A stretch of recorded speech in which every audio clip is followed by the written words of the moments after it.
ভাঙড়া থানার পক্ষ থেকে এবং পৌরসভার পক্ষ থেকে জানানো হচ্ছে যে আপনারা সকলেই অবগত যে এই যে দুটো বাড়ি এখন হেলে আছে, বিপজ্জনক অবস্থায় আছে। এই দুটো বাড়ি থেকে যতটা সম্ভব, যত তাড়াতাড়ি সম্ভব এখানকার বাসিন্দারা বাড়িটাকে খালি করে দেবেন, এটাই অর্ডার হয়েছে। যতটা সম্ভব যত তাড়াতাড়ি। এইটা হচ্ছে পুলিশের তরফে মাইকে প্রচার করা হচ্ছে, সতর্ক করা হচ্ছে এই বহুতলের যারা আবাসিকরা রয়েছেন তারা যেন দ্রুত এই আবাসন খালি করে দেন।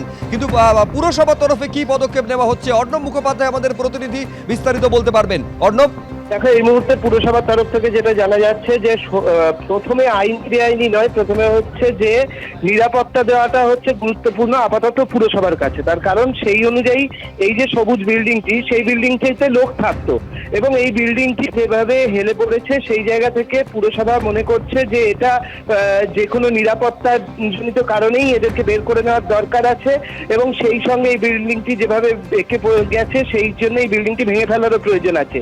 আর সেই কারণেই খালি করার নোটিশ এবং তার পরবর্তী সময় হচ্ছে এই বিল্ডিংটি ভেঙে ফেলা হবে এই মর্মে পুরসভা নোটিশ দিয়েছে। পুরসভা তো নোটিশ দিয়েইছে, পুলিশকেও জানানো হয়েছে এবং এটা হচ্ছে 1980 সালের যে কলকাতা পুরসভার অ্যাক্ট রয়েছে তাতে 411(4) বলে একটি ধারা রয়েছে, সেখানে রয়েছে যে এরকম ভাবে কোনো বেঁকে যাওয়া বিল্ডিং যদি সাধারণের পক্ষে বিপজ্জনক হয় তাহলে সেটাকে ভেঙে ফেলতে হবে।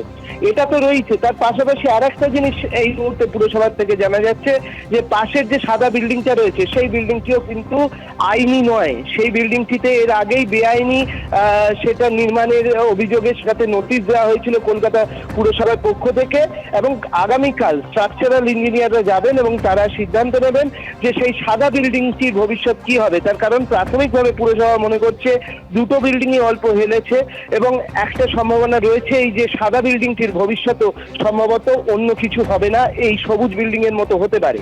তো সেই জায়গা থেকে কালকে স্ট্রাকচারাল ইঞ্জিনিয়াররা যাওয়ার পরে সেই সিদ্ধান্তটা হবে।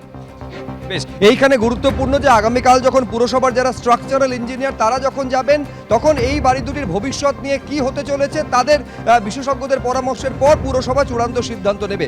এইখানে আপনাদের দেখাতে চাইবো এক কাউন্সিলর যখন বলছেন যে এইরকম বেআইনি নির্মাণ সম্পর্কে তিনি কিছুই জানতেন না, যিনি শাসক দলের councillor BJP councillor Sajal Ghosh, তিনি কি বলছেন রাখবো আপনাদের সামনে।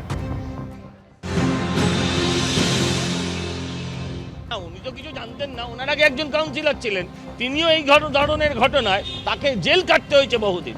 উনি কিছুই জানতেন না। পুরসভার কাছে যদি খতিয়ান না থাকে পুরসভা থাকে কেন? পুরসভাটাও না থাকলে হয়। আমি কোনো রাজনৈতিক করতে আসিনি, রাজনৈতিক উত্তর দিতে চাই না, কিন্তু এই ঘটনা অত্যন্ত নিন্দনীয়, দুর্ভাগ্যজনক। এই দুটো বাড়িরই কার কি ভবিষ্যৎ হবে এটা কিছুই বলা যাচ্ছে না। আর এগুলো বাম আমলে বলতে পারবে না।